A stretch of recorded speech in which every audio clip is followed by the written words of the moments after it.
The monastery settles as the day loosens its grip. Stone walls, thick and weathered, hold the last trace of warmth from the sun, releasing it slowly, as if there is no reason to hurry. The sky beyond the hills deepens from grey to blue, then darker still. No announcement is made. Night simply arrives. Inside the monastery, the air cools, not sharply, not enough to disturb, just enough to be noticed.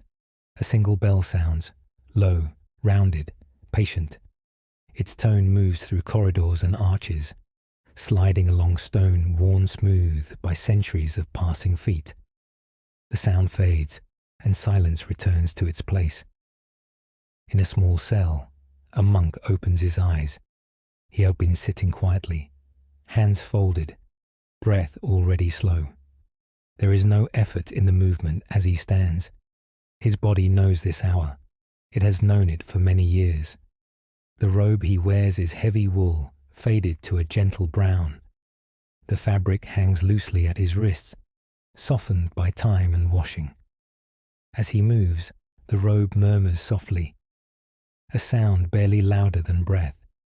There is no mirror here, no need to check a reflection. Nothing has changed. The corridor outside his cell is dim, lit by only a few remaining candles. Their flames are steady, untroubled by the still air. Light gathers in small pools along the floor, never reaching the corners, never trying to. The monk steps forward. Footsteps echo quietly. Step, then another. The sound travels, then fades, then returns again. Stone listens.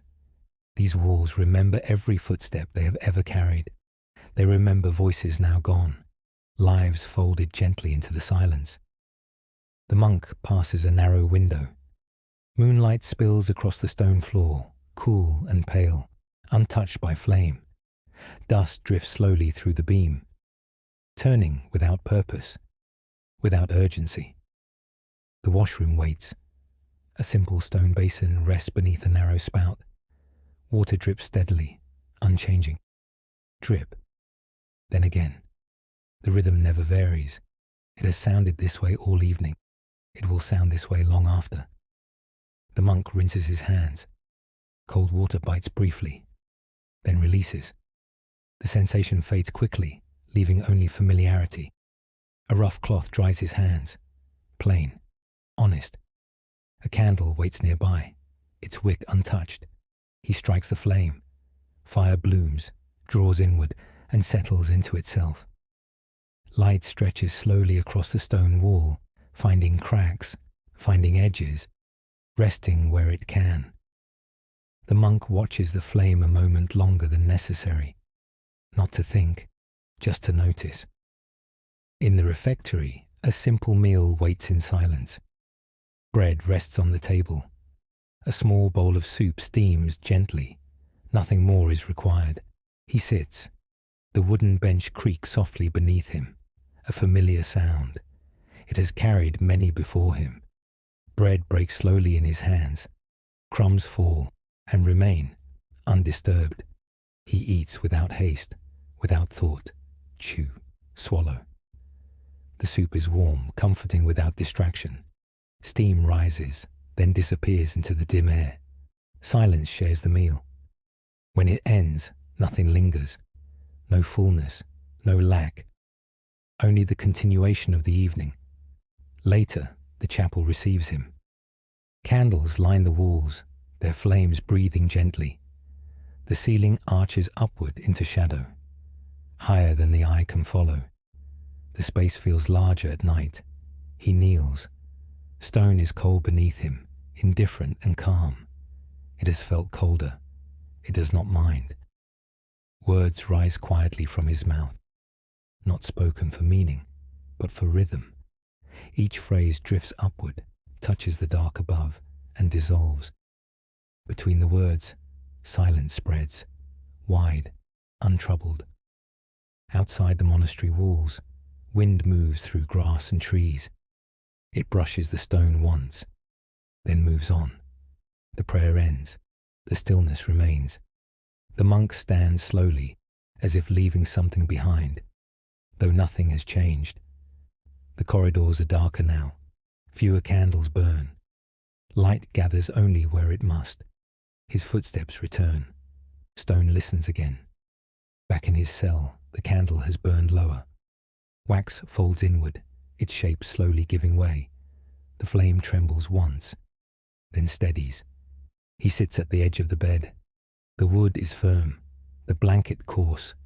Both are familiar. Nothing here surprises him.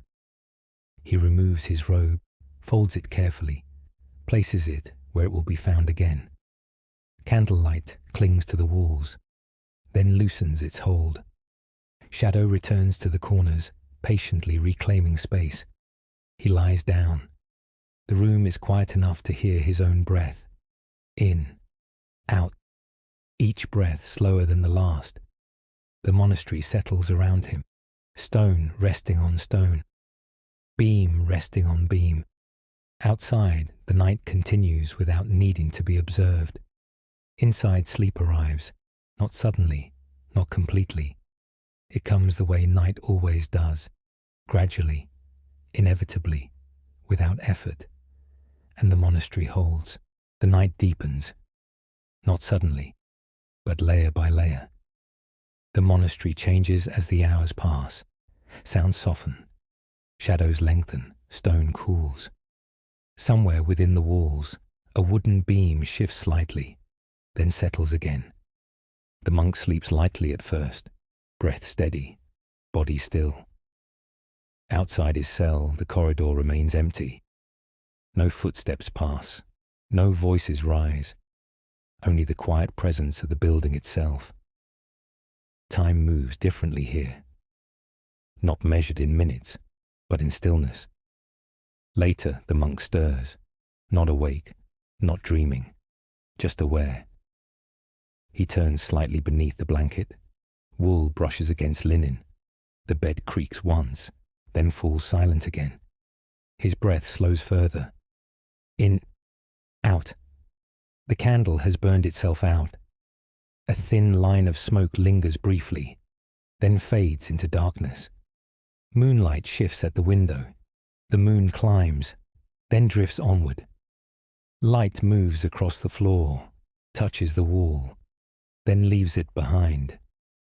The monastery does not sleep all at once. Some places remain awake longer than others. The chapel holds its shape in the dark. Benches wait. Stone arches stand patient and unchanged. The refectory rests. Bowls are stacked. Tables are bare. Nothing asks to be done. Outside, a wind passes again. Soft, unhurried. It carries the scent of grass, damp earth, cool night air. Inside the walls, the monk's breath deepens. Thoughts loosen. There is nothing to remember, nothing to plan. The day has already ended. The next has not yet begun. Time rests in between. The monastery listens. It has listened through centuries of nights like this, through storms, through summers, through winters colder than this one. It remembers fires burning in every cell. It remembers candles long since melted away. It remembers monks whose names are no longer spoken. And still, it stands, stone upon stone, beam upon beam, holding the quiet. The monk turns once more in his sleep. A small movement, then stillness again. Breath finds its rhythm. In, out, slower now, deeper. The night reaches its fullest point. Darkness settles completely. Nothing stirs. Nothing needs to. The monastery holds its breath, then exhales. Far off, an owl calls once, then falls silent. The sound does not enter the walls. It is not needed. Inside, sleep deepens. Dreams come softly, if they come at all. The monk does not chase them. He rests. As the first hint of morning gathers far beyond the hills, unseen, unannounced, the monastery remains as it is, quiet, steady, unchanged. waiting.